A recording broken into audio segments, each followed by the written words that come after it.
गांव में एक आदमी था जिसका नाम रमेश था। वह कमजोर और डरपोक था, इसलिए लोग अक्सर उसका मजाक उड़ाते थे। तंग आकर एक दिन रमेश ने फैसला किया कि वह गांव छोड़ देगा और जंगल में चला जाएगा। वह बिना किसी खाने पीने के जंगल की ओर निकल पड़ा। जंगल घना और डरावना था। काफी देर चलने के बाद रमेश एक पेड़ के नीचे बैठ गया।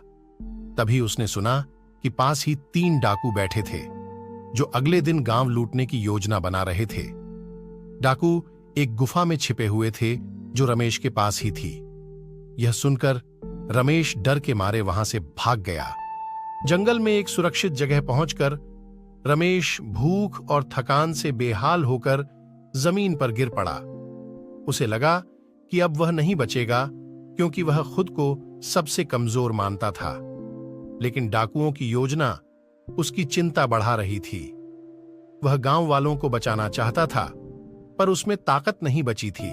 जैसे ही वह अपनी आंखें बंद करने वाला था, उसने देखा कि एक छोटी चिड़िया अपने अंडों को बचाने के लिए एक जंगली लोमड़ी से लड़ रही थी। यह देखकर रमेश की हिम्मत जाग उठी।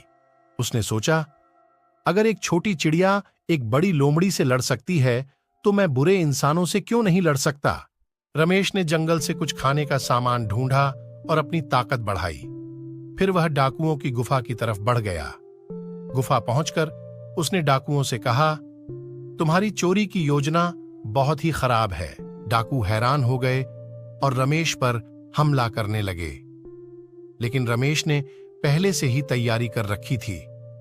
उसने अपने साथ लाई मधुमक्खियों से भरी थैली निकाली, अपने चेहरे को कपड़े से ढका और मधुमक्खियों को डाकुओं पर छोड़ दिया।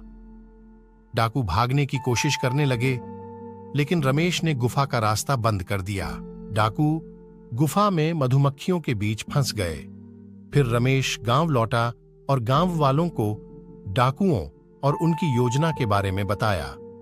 गांव वाले रमेश के साथ गुफा में गए और डाकुओं को सजा दी। सबने रमेश की बहादुरी की तारीफ की और उसे सम्मान दिया। गांव वालों की प्रशंसा और सम्मान पाकर रमेश खुशी और गर्व से जंगल से गांव की ओर लौट रहा था। तभी उसने देखा कि एक चिड़िया के अंडे से एक छोटा बच्चा बाहर आ रहा था। यह देखकर रमेश मुस्कुराया और सोचने लगा कि कभी-कभी छोटे प्रयास भी बड़ी बहादुरी का प्रतीक होते हैं।